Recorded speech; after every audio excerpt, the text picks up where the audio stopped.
I was 23 years old when I decided to pack my bags and leave my little hometown in Israel and move to Florence, Italy to study architecture. Now, by that time, I had managed to serve as an officer in the Israeli military, but on that first night, in that strange bed, in that strange country, all I wanted was my mummy, and I cried myself to sleep.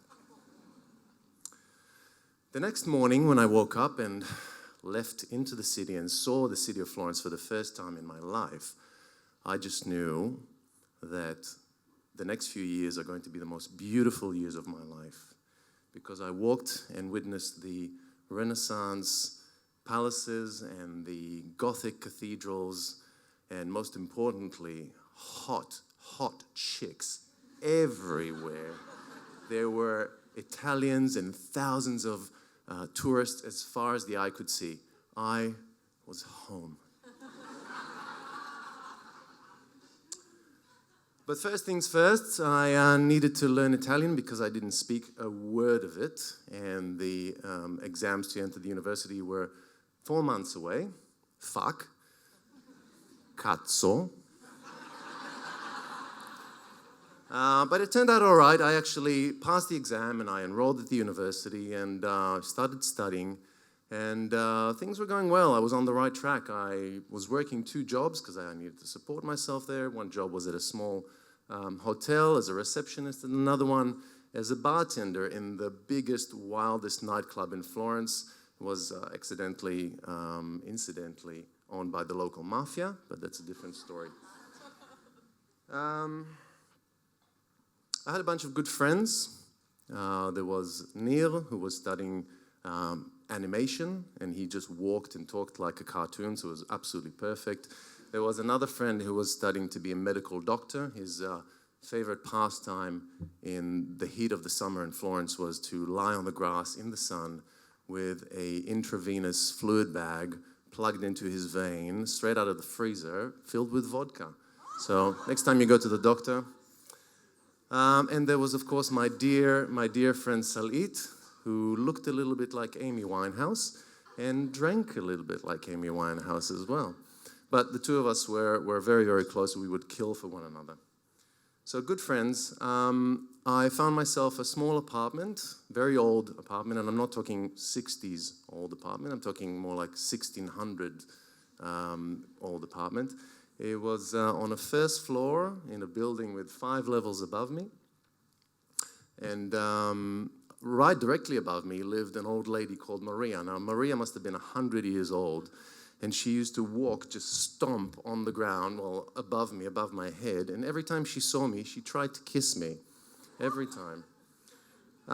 It was a very small apartment, only 2 bedrooms connected by a tiny corridor and a bathroom. And that was it. There was nothing else to it. So I built a bunk bed and with a ladder so I could climb up to it. And underneath, I created a little bit of a lounge space. So that was my apartment.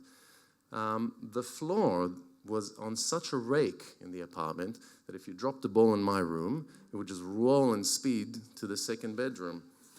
But it was perfect. It was the perfect apartment. The only thing that was wrong with the apartment was my flatmate, Anat. Now, Anat moved to Italy as well to study architecture from Israel, and she thought that the best way to experience life to the fullest while studying and living overseas would be to have a long-distance relationship.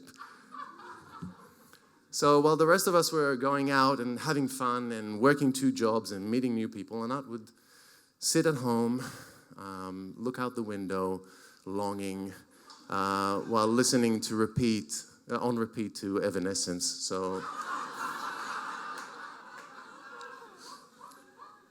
Anat really didn't have to work because her family paid for absolutely everything. And whilst I had to save penny to penny to pay for a once a year trip back to Israel, back home, Anat would jump on a plane pretty much every public holiday. And it was on one of those public holidays, it was a long holiday, that it happened. I came back from work one night after working at the club, so it was early hours of the morning. Excuse me. And I climbed up to my bed and basically crashed. And typically I would sleep until late just to recover from work, but that morning I'm waking up early. Something's not quite right. I'm opening my eyes and something's just not right. Something is in the air. I can taste it. So I look over the side of the bed, look down onto the floor, and I just know it's going to be a shitty, shitty day because the whole apartment is flooded with brown, black sewer water that just gushed out of my toilet and flooded the whole place. There were turds everywhere. I'm talking brown firm turds and green squishy ones and even orangey ones, all swimming in used toilet paper and water. It was just horrible. So I did what any reasonable person would do in that situation. I went back to sleep. So I must have slept for about 10 minutes because the reality of it all just punched me in the face and in the nose, more like it. I sat up in my bed and I thought I need to deal with this. So I'm climbing down the ladder. I'm looking for my shoes, but they're just floating in the corner of the room. So I'm climbing down and I'm ankle deep in this.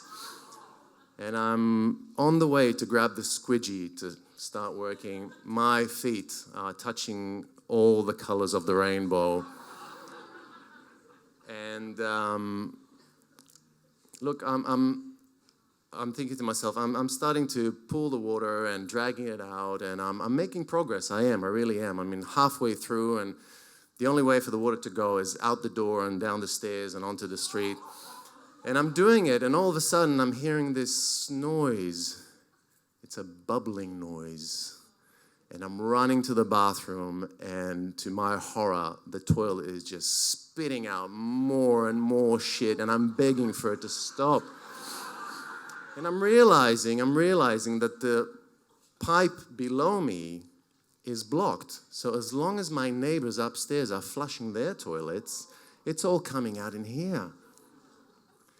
So I'm running upstairs, I'm knocking on Maria's door. Maria is opening the door and she's wearing a see-through robe.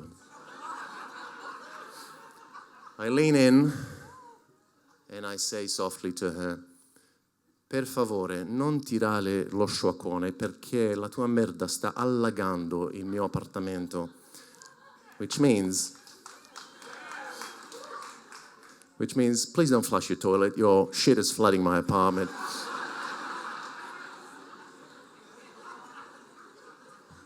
She leans in and tries to kiss me.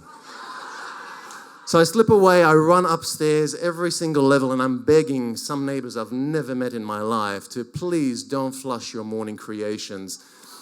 I'm going back downstairs and I'm keeping my good work, and I'm dragging the water out, and it's all going down to the street, and I'm pouring tons of soapy water, and I'm pouring bleach on absolutely everything. And after hours of hard work, I'm finally done. One thing I forgot to mention, because I'm living in the Leaning Tower of Poo-Poo, the situation in Anat's room was much, much worse. Plus, Anat's choice for a bed was a very fashionable, low-to-the-ground futon. So I had to deal with that shit as well. When Anat came back home from her holiday, I made her sniff the floor because why should I have all the fun? It still held a bit of a smell. A few weeks have passed, And it was in the middle of the night.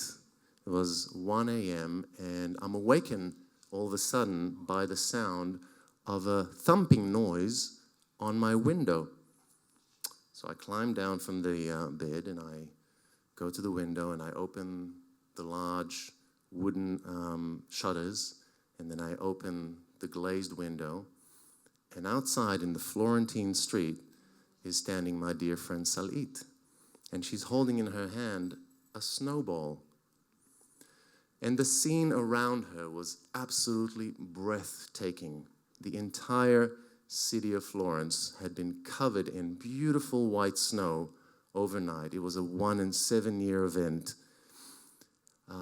I went down to the street, and Salit and I spent the rest of the night just walking through the streets of Florence, absolutely stunned by the beauty of it all.